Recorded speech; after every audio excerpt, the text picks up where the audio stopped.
I was told that these guys have to carry insurance out the wazoo. So. Yeah, well, that's the whole thing. You're kind of liable if something happens, and it's not a job that you want to try yourself. I read somewhere, and I don't know, it was on one of the groups for PARC, that this guy that is a tree cutter downer, he's willing to climb up there. So I don't know where I read that, but yeah, I don't know what he charges. Dave posted a name for someone recently on one of our websites. Yeah, that's what I thought I read. So I don't know what the guy charges. But yeah, well, I'll have to look him up and see what he charges. Yeah, it might just be as cheaper for you just to put a hacksaw or a chop saw to the bottom part and let her fall. Look out, neighbors. Well, this guy, like I said, paying $800 to take a tower down, that's a lot of money. Well, it might cost me more to replace the fence that it falls on. Yeah. Good evening, everyone. Good evening. Good evening, sir. Hey, Flip. Hey, Flip. There you go. That's what it should look like. Flip. Flip. So, 5 of us here tonight so far.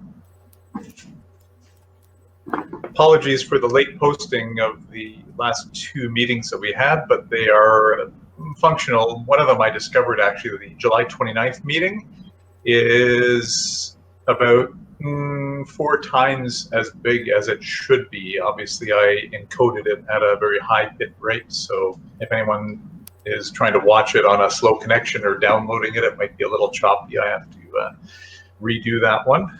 But anyway, how was the meeting last, I guess 2 weeks ago on the 19th? From the little bit that I saw, it seemed like there was good content in it.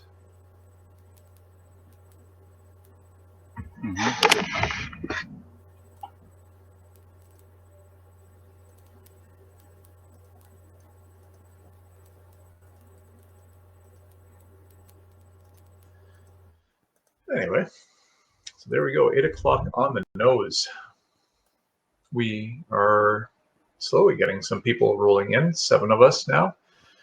So maybe we'll give it a couple more minutes. Hi there, how are you, Al? Put myself off mute here. I'm well, how is everybody else? Good. Yeah, doing just fine. I don't know if anyone caught, but we've decided to up the game on the name of these alternate meetings. You know, we have our regular meetings on the 3rd Wednesday of the month and the 1st Wednesday of the month. Instead of just calling them casual meetings, which we have, or informal or whatever, it seems kind of less than descriptive. So we're calling them AF Mixer meetings. Thought that was kind of apropos for our sessions here. So if you're ever wondering when we refer to something on the schedule as an AF Mixer meeting, well, yeah, this is it. Okay, do tell. What is AF? Well, I mean, Peter suggested RF mix. I suggested, well, okay, let's back right to the beginning. From casual, I suggested, how about mixer? And Peter thought that was a good idea, and then he thought embellish it with RF mixer, right? I said, well, it's not really radio frequency. We're working in the audio spectrum here, so AF mixer. So that's kind of what we've christened these meetings now. You know, unless anyone has any strong objections, you know, please voice them now or forever hold your peace. I thought it would take weeks before somebody would pick up on what the AF stood for. Instead, it didn't even last, what, 2 minutes? So I'm slow, okay? We're just a sharp bucket of tacks here. We didn't even get the contest running. That's right. Well, if anyone has any, you know, wittier monikers for our in-between meetings here, then, you know, now's the time, or else I think AF Mixer it is. So. Always fun extra sounds good. Yeah, absolutely. Okay, well, why don't we just get started? Yeah, okay, we've got 9 participants here tonight. So good evening, everyone, and welcome to our September 2nd event here. I think we're going to start off. Oh, hey, someone else just popped on the screen here. I see. So I'd like to actually lead off with a short video presentation here. It's about 15 minutes or so of your time. I participate in other meetings where videos are shown, and to be honest with you, I find it a little bit of a why are we watching a video when we could all do that on our own time? But my thought here is that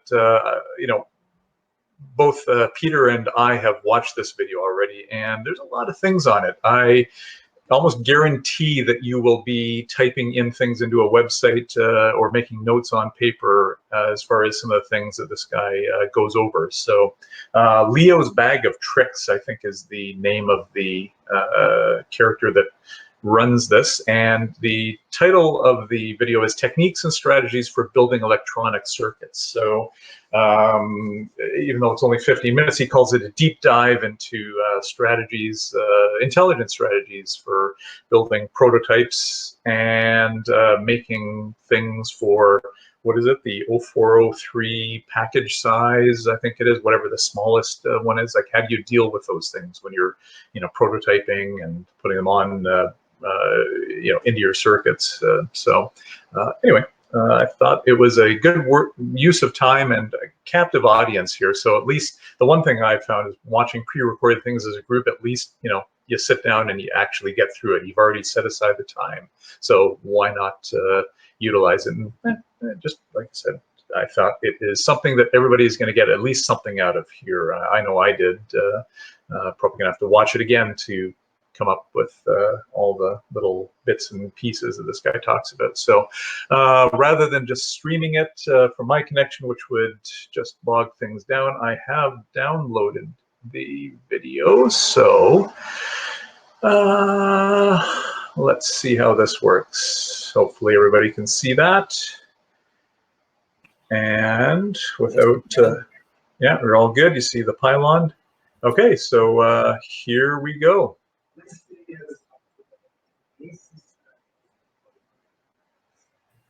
You can turn it up a bit if you like.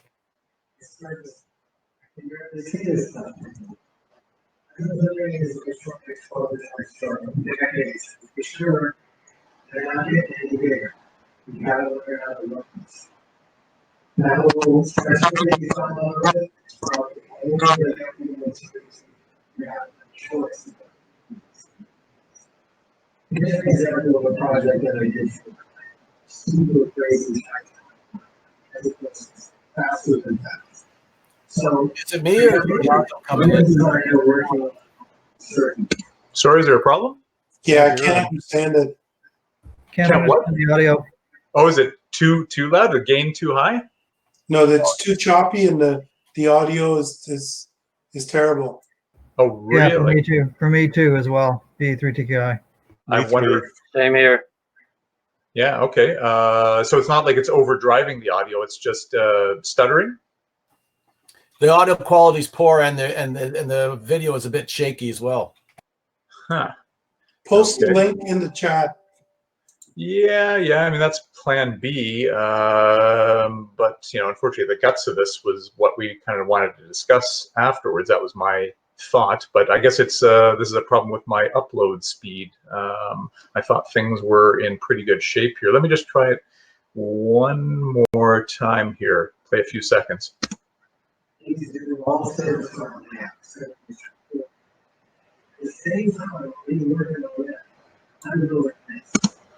Same?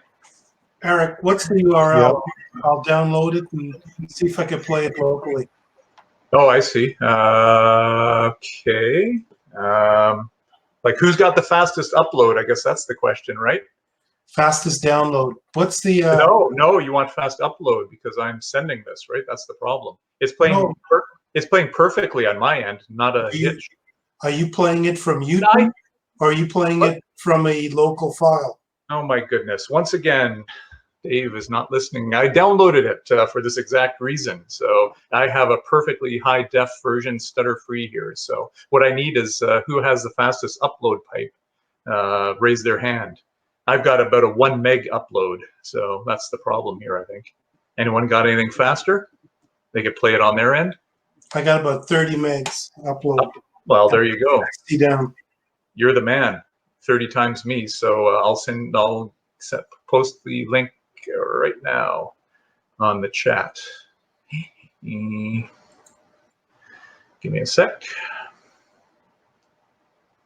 Copy and paste. There you go.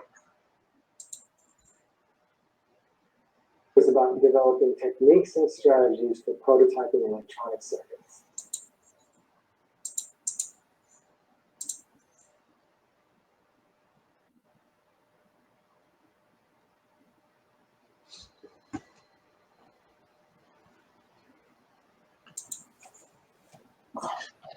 Now, tonight I learned that I cannot share videos real time.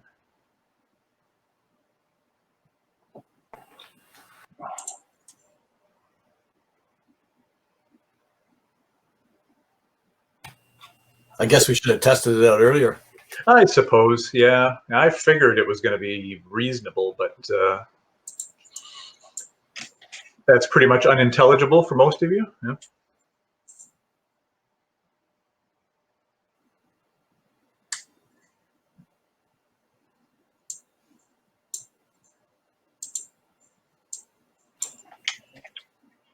Anyone else actually seen this video other than Peter and I?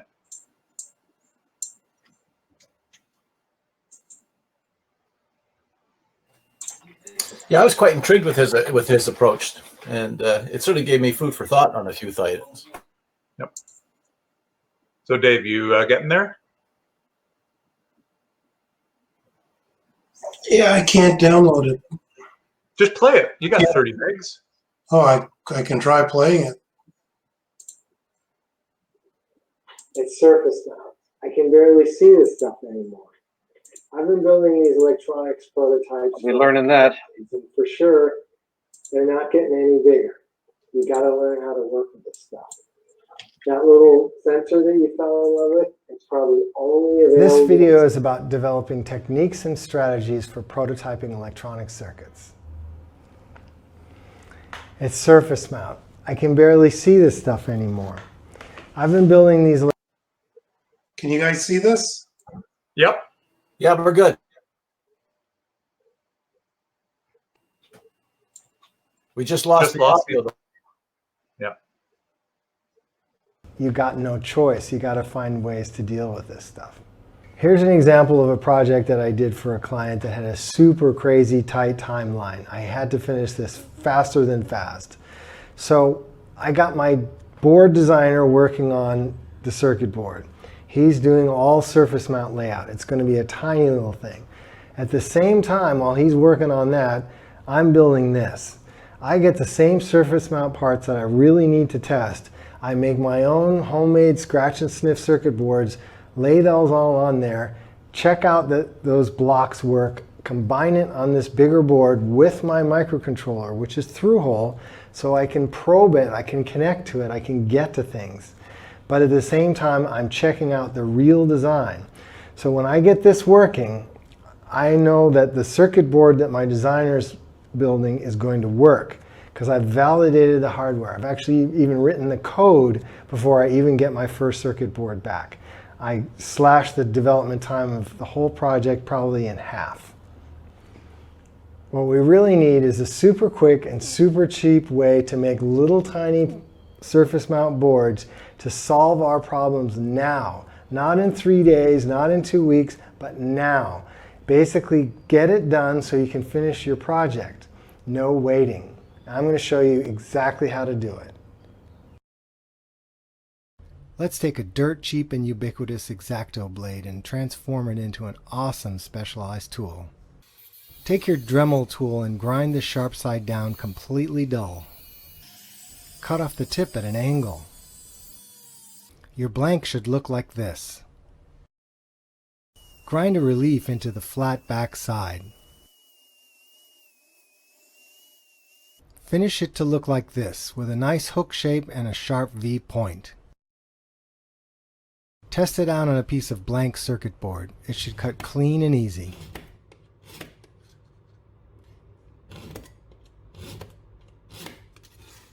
It's easy to resharpen it over and over if it gets dull.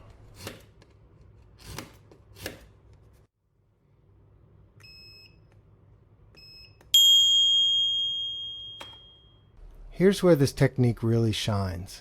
I had to work with these microchip MCP 9700 temperature sensors, which come in this ridiculously small 5-pin SC70 package. A grain of rice dwarfs this part.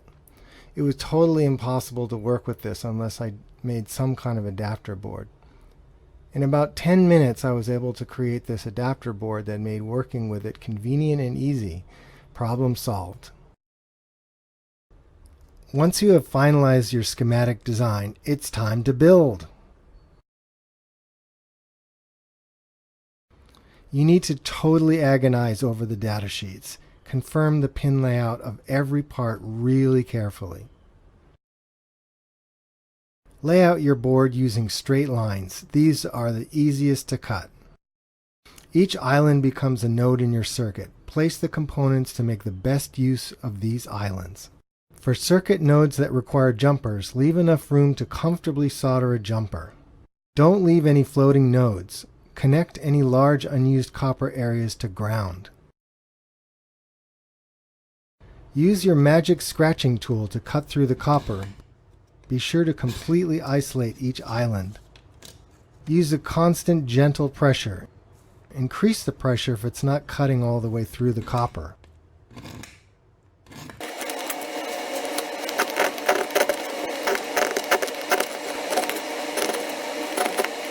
Use your continuity tester to check that there are no shorts before you move on.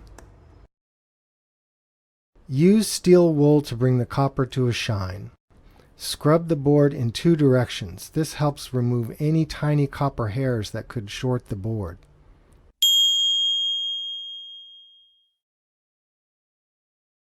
Before you solder any parts on, thoroughly check every island for shorts. This is critical. You don't want to find a short after soldering parts onto the board. Flux the board thoroughly. Don't be shy.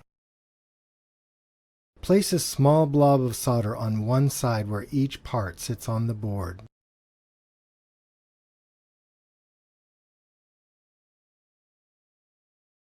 Using tweezers to hold the parts, remelt each solder blob and ease the part down into position. Don't move until the solder is cooled. If the part does not lie flat, gently push it down with the tip of your tweezers while reheating the solder joint. Hold it until the solder cools. Parts with polarity like LEDs and diodes should be checked before installation for correct orientation. Once you have all the parts placed, go around and solder all the leads on all the parts. Bridge unwanted cuts with small pieces of wire.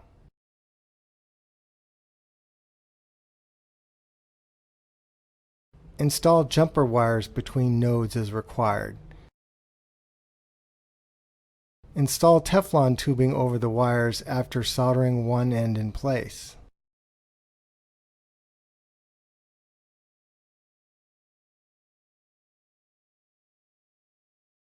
Tin the other end of the wire and solder it to the other node.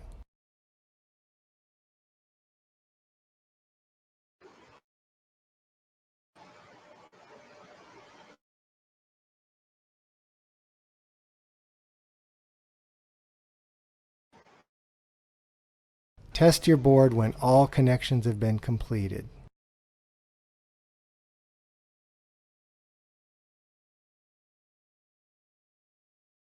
Give it a good cleaning with isopropyl alcohol.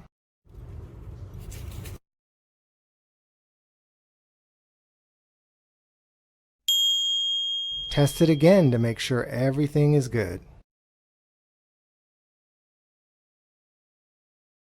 I tend to avoid solderless breadboards for all but quick tests and simple circuits.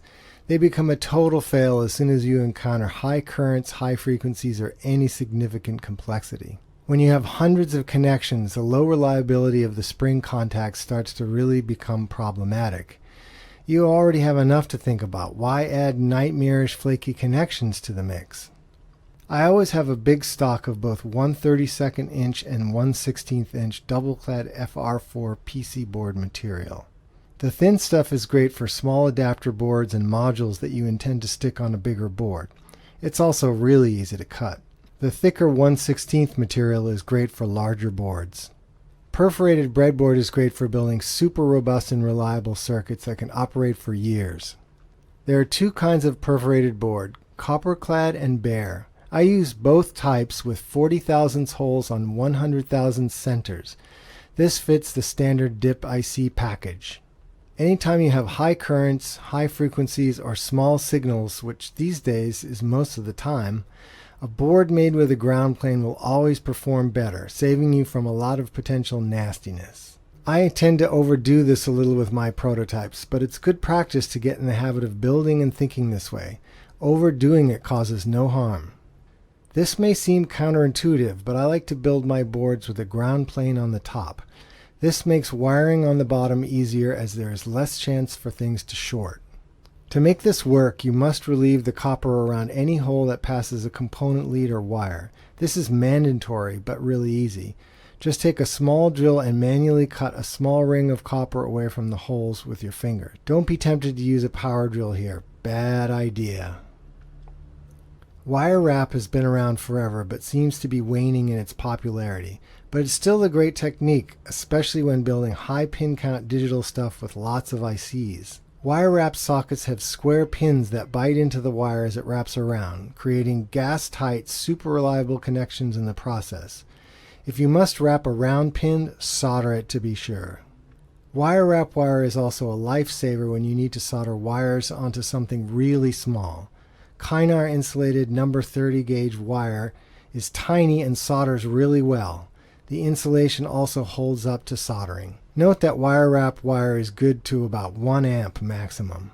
Surfboards allow you to mount fine pitch surface mount parts and wire to them at a much larger physical pitch, in the zone where our fat sausage fingers are workable.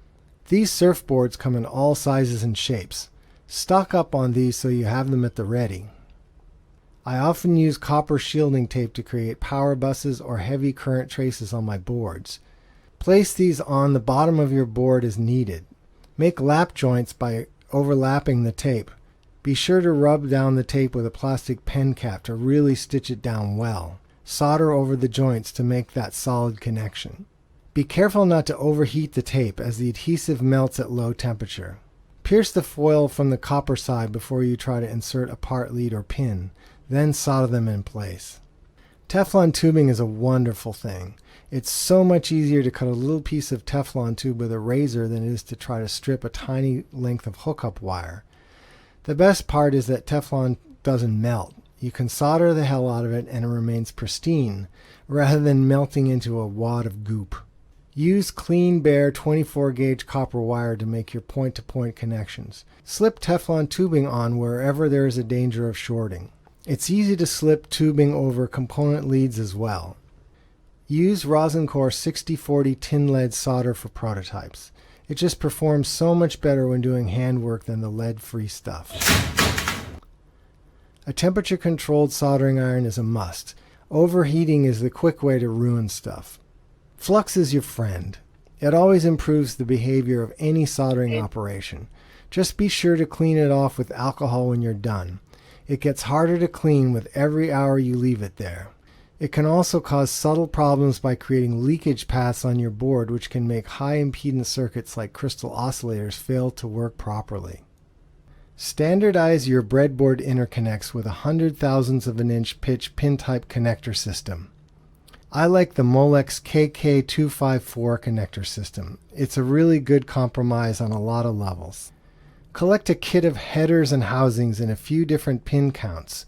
2, 4, 6, 8, 12, and 20 pins is a good start. Buy the fancy, expensive crimper by the manufacturer. There is no alternative if you really want to make a reliable connection. It's going to be painfully expensive, but anything else is going to be totally flaky. Definitely think about reducing your mental workload at all times. When you're developing hardware, you're going to cycle back and forth between testing and fixing your hardware over and over and over again.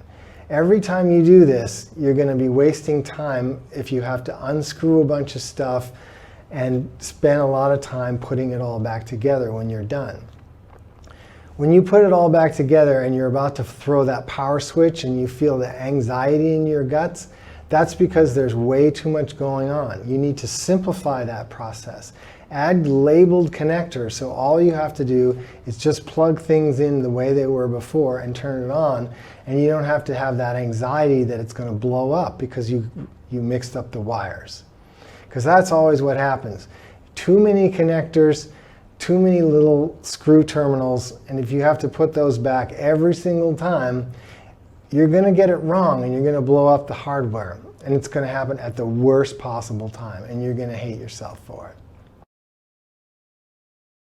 When you're designing and building stuff, it's really smart to think modular. After all, electronics is all just a bunch of blocks anyway.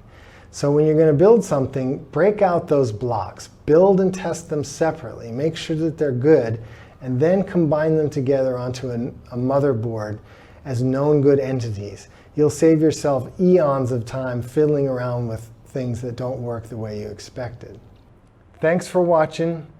Hope you enjoyed and learned. Please like and subscribe.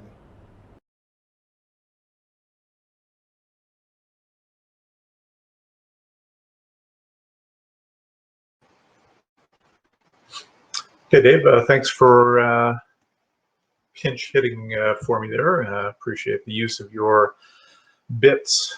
So anyway, there you go. That was the video. So I think, again, certainly some good information there and some things to maybe even discuss. So let me just, you want to stop sharing your screen there, Dave?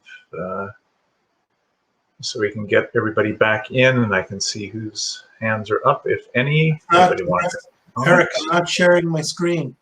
It just, I think I need to, there's no like, no, stop YouTube video. There you go. No, don't stop sharing my screen. There we go. There you go. That's it. You got to stop YouTube sharing. Ah, okay. All right. So anyway, good stuff there. So yeah, that was the second run through, at least for myself, of watching that. And yeah, a lot of good things there, I think. You know, ways to go about dealing with small components and, you know, some very specific recommendations. So anyway, any comments? Anybody like to talk about anything there? Please go ahead. Yep, Dave? Yeah, Eric, I started, I don't know if you guys could see, I started using all these little gadget boards for doing, there's like that, and there's like, he was showing this one. Yep, the surfboard. Yeah, and like this one. This is from your buddy Rex. Yep. You can't really see it, but I started building all those. Then I started getting smart, and I started building my own. You're plugged on, you can't hear me? See, I used to then I started making my own, and then I see here's some here were little tiny ones. I would just go and make myself, and I would etch them. I don't know if you can see that, but like I've got a bag full of them here for small little parts, various things, and I started making them myself. But yeah, you could there's a tons of those modules. I think it's a really neat trick what he's doing with the X-Acto knife to carve, because I've been using my Dremel, and that's not a good way to carve and cut. So I think that X-Acto knife's a really good mechanism. Yeah, I mean the customizability of it, right? You can make it whatever you want, those nodes or pads, anything. Michael, you were holding something up there earlier. Please go ahead. Let me figure out where to hold it here. Yeah. Can you see that? Yeah. This is what Charlie Morris does. He uses these boards that consist of traces that run all the way along the board from one side to the other. Yeah. And you cut them. You drill through them where you want to break them. And you can see. Maybe hold it a little bit further away. Yeah, there. All better? Yep. So this is the actually the crystal test jig for the SNA. And let's see, down the bottom, let me have a look. Yeah, you can, if you look carefully down the bottom, you can see there's a hole that has been, where is it? There's a hole drilled through it to the left, and that's where I've drilled away the trace, so the trace is broken. That's how you do it anyway. And on the back, it's just like this on the back. It's a perf board on the back, but it really works. I find it really works well, and I haven't got around to learning how to etch or anything, so that's what I do. Okay, all right, that's good. If anyone has commercial sources of some of these things, if you want to post links in the groups.io for everybody to share, that would be great. I don't think the presenter there, that Leo, I guess, provided links for things, but again, reviewing that video, you're going to see lots of very specific recommendations. If anyone didn't catch the link to that video, I will post it in the groups, the Homebrew groups page after the event. Somebody had their hand up a moment ago and it flashed too quickly. Peter, yes, go ahead, please. Okay, I did a couple of boards just like similar to what Dave has done. That's the AD9850. I got it as a freebie chip years ago, and I finally got around to putting it on a board last week. And I did yet another one a few days ago, and I've forgotten already what chip it was. So I'll have to get the magnifying glass out. Which actually reminds me, because I wrote down about 7 points from the video there, and the X-Acto blade, I agree with Dave. That's a really good idea. Certainly a lot easier than a hacksaw. Use of the hacksaw on that. I thought using the Molex connectors in the fashion that he did was a good idea as well. The one thing I didn't agree with is steel wool, although I guess it would work. I prefer to use those green Scotch pads, whatever they're called. The bare wire with Teflon tubing. That's another cool idea, because I always frustrated with trying to, with a little short piece. And then, of course, I use that bell wire stuff because I got it for free. And it doesn't take much to heat up the insulation on it either. So that was another cool idea. The manual drill to clear the copper holes, doing it manually. Yeah, I probably would have used the drill to give that a shot. I never thought about doing it that way. And flux amp, what was I talking about there? Don't even remember. Okay, and labeling of the connectors and wires. Boy, that's a beauty. I say that to myself all the time when I'm doing projects, and I never do it. So now that I see him do it, I think maybe the next time I'll do it, because I'm always forever rechecking, wasting more time so that I don't let the smoke out. So why don't I label them? I don't know why I don't, but I think I will. Anyway, I thought that was another good point. That's it for me. So yeah, I one thing I caught on that was the use of flux. Give me 1 sec here. I'll see if I can share this with you. That's a good point with the flux, because I went on eBay to take a look at some flux after I saw that video, and there's a few different types on there, and I have no idea which type it should be. Mm-hmm. Well, I mean, his bottle there was pretty clearly labeled, right? So, can everybody see this shot here? Yeah. Okay, so after watching the video, I thought, maybe that's the solution that I should have done. So here's a issue. This is just a simple repair job, nothing that I created here. But I had a center connector here that I managed to solder back in, no big deal. But the ground, or I guess to return the ground here, I had to somehow attach to this rather large connector that acted as a heat sink. And I wasn't using any flux other than, I guess, the flux that was in part of the solder wire itself. But previously this thing just had a manual connection. I think there was a little silicone sleeve that this wire was tucked under, and that was the actual connection. I was trying to make it a little bit more robust and solder it. In the end, I was unsuccessful because, obviously, as I was anticipating, this thing acted as such a heat sink, I could never get the solder to adhere to it. But I'm wondering if flux would have been the solution, or would I still have been dealing with the can't get it hot enough issue? Does anybody have any input on that? Actually, I was going to post this, Peter, when I saw your posting on the PARC main. I was going to just throw this out there. Never got around to it, so here we are. But does anyone have any input into how we could get, or I could get this to actually attach, or is that really just an impossibility? There are no real attachment points, or no tabs or anything. It's just basically a connector that's one solid hunk of metal.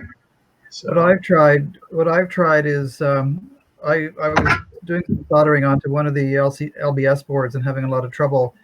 What I did, I changed the soldering iron tip to a fairly wide screwdriver tip and used flux. And what I would do is just put flux on one of those hex things. I have a flux pen, and you just wipe it on rather than dipping it out of a bottle or whatever. And I found that really worked, putting the flux on the board, plus using a larger tip than a little conical one, like a flat one, and a little bit more heat maybe. I noticed he was doing 642. I do it around 700. Maybe that's too much, but that's what I do. Anyway, just a thought. Okay, yeah. In the end, I just did a mechanical connection, as I think I might have mentioned, but that it seemed to work actually. Not very robust, but there's no actual strain on it, so I'm not too worried about it until I guess the thing gets thrown against a wall or something. But anyhow, so yeah, flux and a wider tip, I guess. But that's one thing I think got out of the video is flux. I have a flux pen myself, never even thought to break it out, but maybe acquiring a little jar or jug of the stuff is in order too for these kind of projects. So anyway, okay, that was my little share there. So yeah, anyone else with regards to the presentation? Yes, Klaus. Just for the flux type, what I purchased based on Mr. Carlson's recommendation is just the rosin flux. It's R8 type, and it's a non-corrosive residue, and it's supposed to clean up very easily. You can get it on Amazon. I think it's about $20 a bottle. Actually, I picked this up maybe I'd get it at Amazon. So it seems to work quite nicely. It cleans up with alcohol. And the other thing that I got was some of these little bottles here, and you can see the tip. They are a lot better to use than a flux pen. It's just like a little syringe coming out the top, and you just dab it on and squeeze the bottle, and it comes out really, really nice. You can get a drop at a time. I tried the pens, but they didn't work for me. I found them to be very awkward. But this gets it right where you want it to go, in a little space, or in Eric's case, right inside that little fixture. It works out nice. Amazon, I think it's about $6 for about 6 bottles. What's that called, Klaus? They call it a Y2WTS-001, and I think it's called a little applicator bottle. Okay. I've never seen anything that has like a needle on it, but yeah, okay. It's got a needle on it with then the liquid comes out the top. It works really good. Right. Yeah. I guess again, the pens are only so. Whatever comes out the end of them is sometimes minimal. Peter. Yeah, when we're talking about the flux pens, it kind of reminds me. I think Frank might remember way back when we Gord at the time had etched some small boards for us. Anyway, or designed these boards for us for our own microcontroller project that we were doing at that time. So anyway, I picked up for free samples of this pen and a flux pen, and away we went and tried it, and it worked great. The traces that I'd etched from Gord's design was probably the finest I'd ever done, and everything worked great. One thing I didn't do, however, was really clean it off. I just left it, and it wasn't too much longer later. I guess I brought it to one of our homebrew meetings. I started to show it. I noticed that there was I'd already soldered one chip on it, but that would be a story for another day. And all this green corrosion was all around it, and had eaten away at some of the thin traces. So I contacted the manufacturer I got the free pen from, and that's where I felt like an idiot, because it was a type of flux pen that it was very, very important that you clean it off immediately, because it is corrosive. So be careful what you order. And that little bottle applicator, the applicator bottle, boy, that's pretty cool. I have not seen those before. Like you were mentioning, no tips on the end, so I'll have to take a look for that.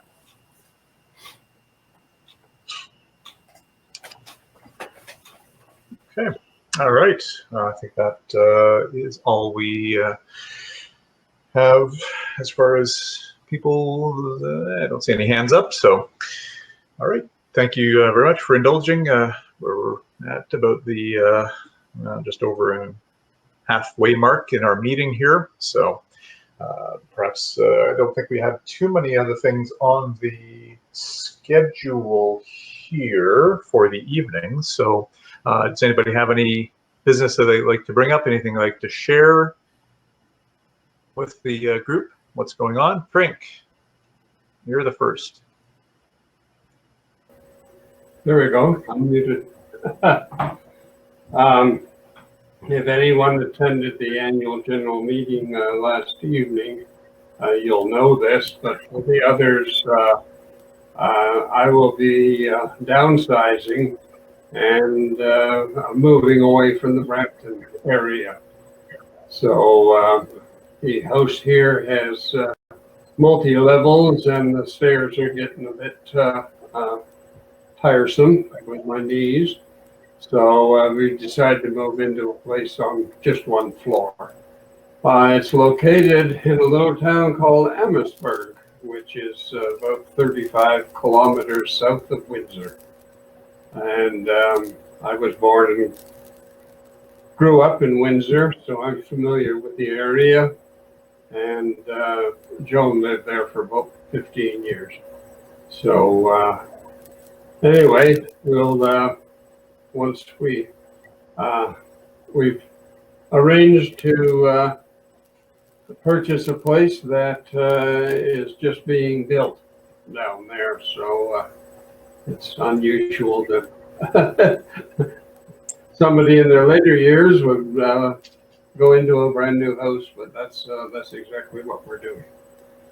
No time schedule at all for leaving the area, but I will miss the PARC group, and particularly the Homebrew group that I guess I started about 17 years ago. So anyway, good luck with the group, and carry on. Well, Frank, actually, I just did the quick Google map, and it's only about 3.5 hours to Berlin Electronics. So, you know, it's only once a month, once the world gets back to its senses, you know, so 3.5 there, 3.5 back. If you know, don't stay too long after the meetings, you could still attend. I'm a little bit older than Peter when he would commute from Kingston. Well, maybe Peter could come down to Amherstburg, pick you up, and then bring you to Berlin, and then take you back. Oh, there you go. Thanks, Peter. He's very sprightly looking. Oh, he would like to speak. I think he has some comments about this. No, never mind. No. I think this is a good solution. And anyone else need to talk? Hello, anyone? Bueller? Peter, go ahead.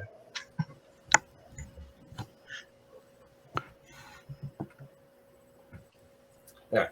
Okay, so I do have a solution for Frank's dilemma of the drive.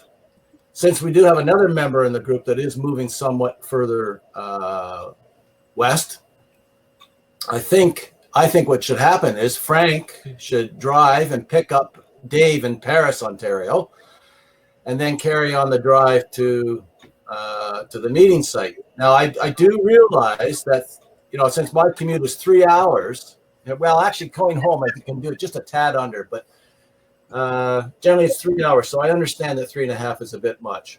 And I think, though, that Dave and Frank can split the driving. So that shouldn't be a problem. Jitsi has certainly been a great format, so we don't necessarily have to make these drives every single time, guys. But having said all that, I would like to say I do remember, well, Frank made mention of it being 17 years ago when he started the PARC Homebrew group. And I certainly remember that meeting.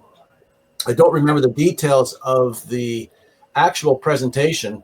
And as a bit of I'll digress a bit here. I did ask Frank, I think, this past year if he had that presentation still, because I wanted to review it.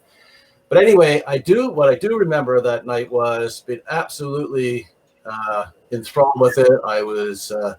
I couldn't hardly wait to be involved. And I came up and said, Frank, introduced myself and said, okay, here I am. Let's build something. And I think it's been a great addition to the hobby. It certainly was something that I was looking forward to. I just didn't know how well I was looking forward to the homebrewing. So I would like to say thanks very much, Frank, for starting the group and your mentorship and all the work and effort that you've put into this over the years. It's just been, like I said, a fantastic addition for me, for my the hobby experiences. And I can't say enough. So thank you very much, Frank, for all your efforts. Well, it certainly has been a lot of fun over the years, and I've learned a lot through the process. So I've been certainly enjoyed it. Yeah. Well, you're not going to start another one, are you? Who knows? Apparently in Amherstburg there was a ham club, but I understand it's dormant right now. But in Windsor, I used to belong to the Windsor Amateur Radio Club. In fact, that's where I took the training and got my license, was within the Windsor group. So I'll look into their what they're doing currently and see how active they are. So we'll have the homebrew group in Kingston, Peel, and then the Windsor area. Good. Why not? Exactly. However, part of this move was to retire from retirement. I've tried this retirement bit for the last 20 years, and I'm busier than what I was when I was working. So I think I'm going to try retiring from retirement. Kind of reminds me of a little story. Before I retired, Frank, I always say to Frank, well, did you get this done? Did you get that done on the project, whatever it was we were working on the time? And Frank would say, no, I'm really busy, ever since I've been retired, I'm busier than ever. He says, Peter, you wait until you retire and see what it's like. So I used to retort back to Frank and say, you know what, Frank, my number one job when I retire is going to be managing your time, because I believe you're mismanaging your time in your retirement. And then I retired. And he's right. I have no idea how I was able to enjoy hobbies and actually live and work at the same time. I don't know. I have fit it all in.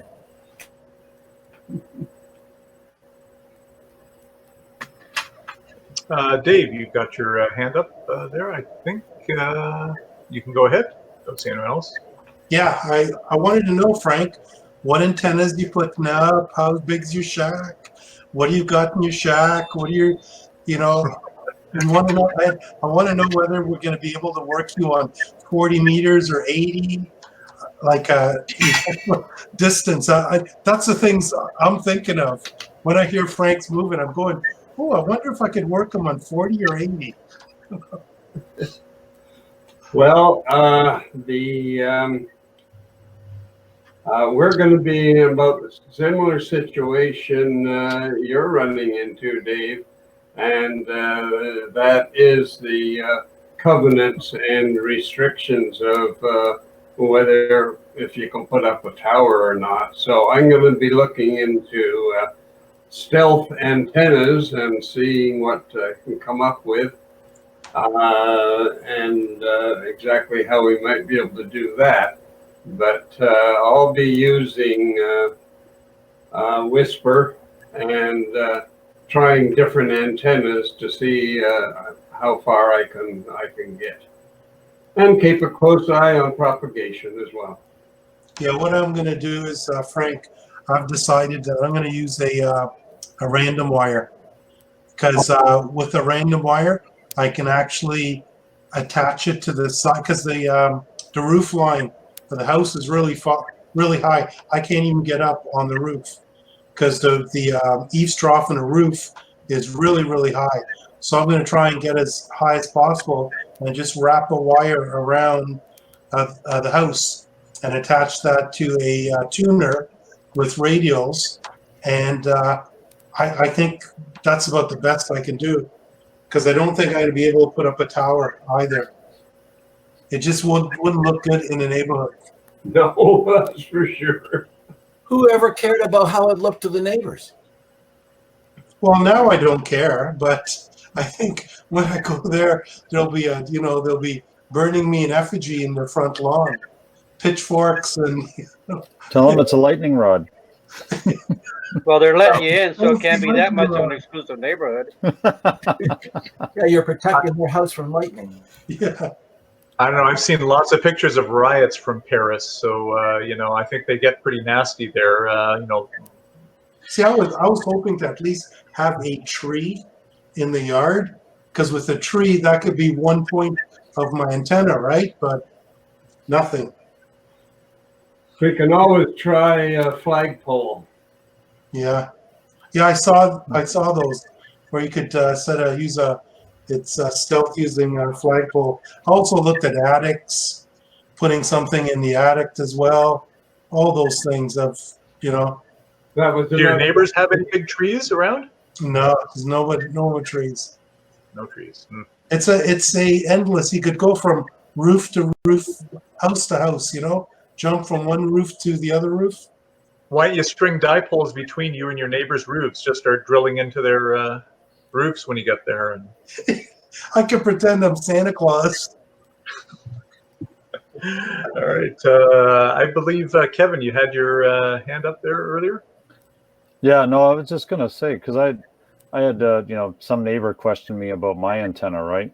And I just had a vertical out back, and I called the city, and they said, "Oh, there's no bylaw." In fact, they said, "We can't make a bylaw. We're not allowed to because it's federal jurisdiction." So that Vaughan has zero bylaws against antennas. The only laws that exist are the ones set out by the federal government. So my question is, how do these HOAs decide that they can make bylaws when municipalities and everybody else can when it's federal jurisdiction? No, I don't have an HOA. I don't have an HOA. There's no HOA in my neighborhood. It's not gonna. You can't put a huge. It may not be pretty, but I'm just saying it's not illegal. They can't make you not do it. I don't think. From what I've discovered anyway. Yeah, legal wise, I'm not too concerned about that. Yeah, no, because the neighbor was pointing, what is that thing? And I told her what it was, and it was kind of like implying like, well, it's kind of ugly, and maybe I shouldn't have to look at it. And I go, oh well, that's not my problem. Yeah. By the way, if anyone wants a tower, let me know. I've got, I think I got about 5 or 6 sections of a TV tower. Oh. Close, yeah. if you want it, swing by, man, because I have no use for it. Well, I'm going to look at Frank's too. Frank has offered as well. So whichever one is going to take less paint is the one I'll be looking at. My own's on the ground. Peter, you had your hand up. Yeah, when I went to put my tower up here in the Kingston, I decided to really take a close look at what the bylaws were. And long story short, if the tip of your antenna is no more than, I think it's 30 feet, there's not really much anybody can do or say of anything, nor are you required to submit any building plans or building permits or any of that kind of stuff. You go over the 30-foot mark, now you're probably advised to contact neighbors and submit like submit a plan to the city and all those kinds of things. So the key, if at least we're in Ontario, or Canada, I guess, is the 30-foot mark, and then you're totally free and clear of that. So anyway, that's all I had to say. I seem to remember the picture that Dave sent around. Don't you have a like a 500 kV transmission line right next to the house? That's a fantastic tower right there. Okay, Frank, you had your hand up.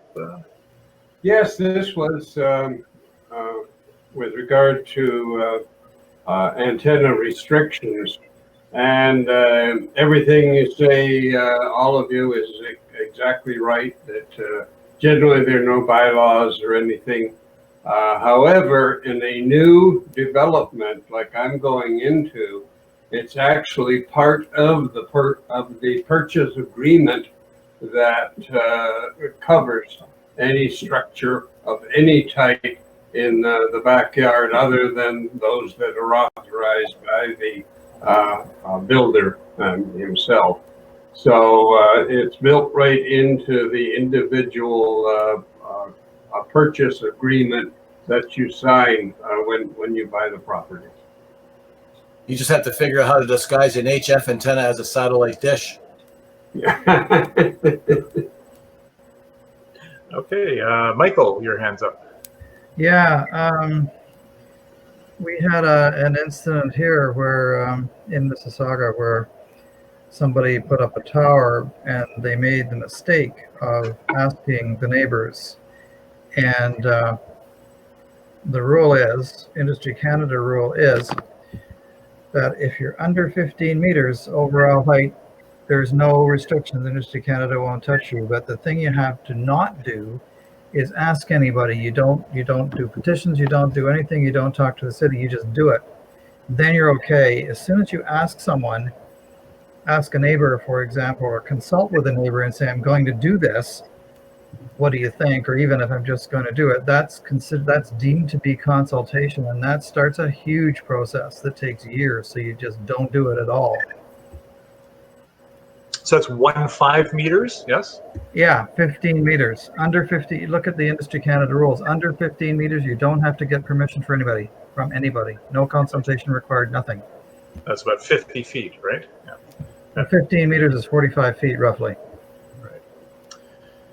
Okay, Dave? Yeah, Michael, that's exactly what I did in Gallatin. Because I went to, the first thing I did, I checked out the Industry Canada website, then I went to the local municipality and I asked them if they had any restrictions, and they said 45 feet. So I put up I didn't even bother. They said you should ask your neighbors to make sure it's okay. And I thought, no, I'm not going to open that can of worms. And I just went and put my tower up, and that was it. It was There's done. neighbors an acre away, for crying out loud. Yeah, but still, my neighbor, like my antenna is about I don't know, 30, 50 feet away from my other neighbor, and he opens up his kitchen and he's staring at my antenna, and my big Yagi, right? So I didn't care. I put it up, and the nice thing was his house was up for sale at the time. So once I put that antenna up, whoever bought the house, they're buying it full well with an antenna there, so they can't complain. So yeah, I think Michael's right. I remember something because my own was 45 feet. Dave, though, did you get clearance from the Supreme Authority, though, before you put the tower up? No, I just put it up. The wife came home and said, "What the F is that? What the hell is that? And why is that in my backyard?" Exactly. Forget Industry Canada. Forget the bylaw officer. You got bigger problems, potentially. So. Okay. All right. Very good. I think we've talked that topic to enough point here. I just want to take a few minutes again since our last meeting. Not really, actually, because it was slightly before the August 19th meeting. But I don't know if any of you had a chance to attend or look at any of the presentations from the QSO Today Ham Expo that happened on August 8th and 9th. But it was actually fairly well done, I thought, for a first effort. They had about 14,000 attendees that participated, and I think he said about 180 gigs of video that they've recorded. And they've put it all up for anyone to watch and view. So I'll share that link as well after the meeting here. They only are putting it up, I guess, for another week after September 9th. Apparently it's going to be archived. I don't know if it'll still be available in some shape or form, but for another week until I guess the end of next Wednesday, next week Wednesday, they're going to, you can still register for the, as they call it, on-demand period, but I think I sent around a list of all the speakers there, and there were quite a few notable speakers that did present. I watched a fair number of them, what I could of them, during the live part of the event, and lots of good information. They were mostly 20, 30-minute, maybe 45 minutes tops for some of them presentations, so easy to digest. And I thought, a nice variety, something for everybody there. Just off the top of my head, I'm going to say there was probably about 100 speakers or so, something like that. Right, and I see, is that Marty? He's got your hand up. Is that intentional? Maybe not. Maybe Marty's just swatting flies away. So, or we got two Martys. So, anyway, he might be having trouble with his connection. I think so. Yeah, he keeps flipping in and out, duplicating himself. So anyway, there is another one of those events coming up. It looks like Mr. Guth is going to be having this on a regular basis for the foreseeable future. So March of 2021, it's going to happen again with, I suppose, a slightly different slate of speakers. Most of the people, I think he said all but 10 of them were past guests on his podcast, and he's working on getting those last 10 doing full-length interviews with him, as I'm sure many of you have heard. So there you go. Just my little bit on that event. I thought it was well done, and a lot of people thought it was, almost as good as being at Hamvention, maybe even better. Those kind of seminars that you don't always have a chance to look at, you are able to watch them afterwards. You don't feel like you're missing out on anything. And the one that they didn't do quite as well was the interactive chat at the same time. I was at a conference a couple of weeks before where that was very well executed and really added to the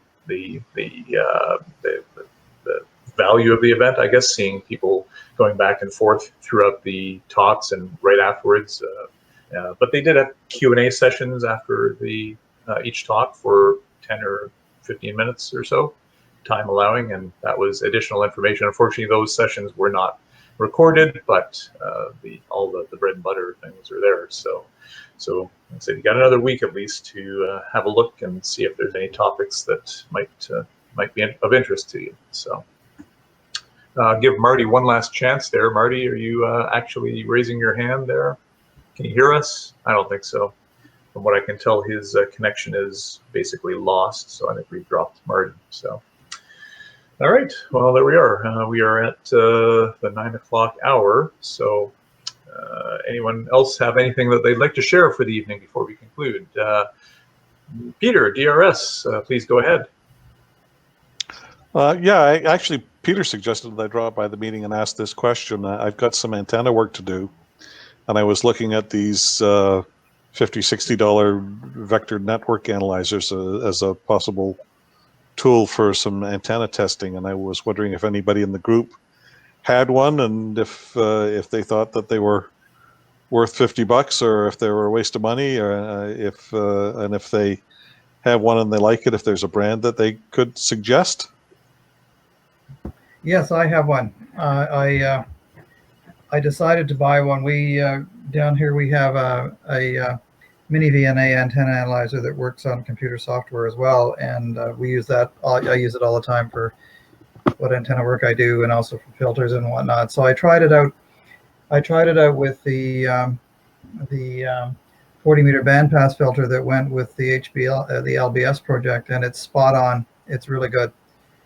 And there's also some software you can get called Nano VNA Saver that after some difficulty I got it working. I think I must have had a bad connection, but it's a pretty good little thing for $65 US, and I'm quite pleased with it. Comes with the one I got from A&L Electronics in the US, and all in it was just over $100 by the time I'd paid for the shipping via cross-border pickups. But I'm very pleased with it. So it works, provided you calibrate it properly. It's just fine, and it's especially good with the software. There's two versions of software. There's Nano VNA Saver and Nano VNA Sharp, and they have slightly different displays, so they're both worth looking at. Anyway, I'm pleased with it so far. Okay, thank you, Michael. That's terrific. I probably will invest a few bucks in one then. I do quite a bit of antenna work, and I could use some tools to do the job better. So thanks for the feedback. You should go have a look at W2AW, Al Walke's YouTube videos. He's got, I think, 3 or 4 videos on it. And there's another guy, I think it's Joe Smith, that you can find. Just look up Nano VNA and you'll find it. His is 56 minutes long, but it's pretty good. It explains how to use it and whatnot. And Al Walke did a presentation to the Derbyshire, I think it is, Amateur Radio Society in England, and the second half of that presentation is devoted to the Nano VNA. So it's good. And I talked to him about where to get it, and he recommended A&L in the States, so you avoid the possible problems of getting a product that doesn't work. And mine is it's the H4, it's the 4-inch display. The other one is the F, which is a later version, F for Foxtrot, but it doesn't appear to have. I decided not to get it because I thought it was better to get the H4 because it's been around longer. Okay, thank you. I made some notes there, so I'll do some reading. But you're right about YouTube videos. It's usually better than the manual, isn't it? Especially Al's videos. You won't be disappointed. Grab yourself a beer or coffee, Peter, and sit back and relax. And you know what? When you finish the VNA videos he's done, you're probably going to look at some of the other ones he's done, and there will be the whole day gone. And there's a Nano VNA Kindle book for $3.29 available from Amazon that works on an e-reader. So I downloaded that. $3 I downloaded. It's pretty good too. Covers most of the same material that the others do, but still, it's worth having. Perhaps Mike, we could share a link to that one as well. If you might have people interested in that. I think you mentioned it before, but wouldn't hurt to post it if you haven't already. Okay, I'll do that. I'll do that. Great, thank you. All right, gentlemen. Well, I think that pretty much does it for our audio mixer meeting, audio frequency mixing meeting. So thank you for your attendance and participation tonight.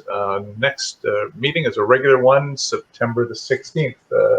That's Wednesday, I believe. I don't know if I have the most up-to-date chart here, but I think presentation is going to be by Michael, actually, on LT Spice. Some basics on that. So LT Spice 101 is what I see on the organizational chart that Peter POA put up. So if you haven't had a look at that, please do. That's posted on groups. I think we've been refining that a little bit throughout the day. Peter? Yeah. few days ago. I was just wondering what we're gonna come up with and do, and now all of a sudden, I think we've pretty much got we got the main enough material now for to carry us into the new year. But there's still room for other presentations to double up on any individual meeting. So at least we got at least one going through forward, and we got a whole slew of topics now. The only thing we need to do now is to put some presenter names to the topics. So those who've done so far, that's great. And if anybody here is not done any presentations and would like to do some, give me a shout, and I'll give you a list of topics and see if one of those appeals to you to learn about, and then do a little presentation on it. So yeah, we're looking good.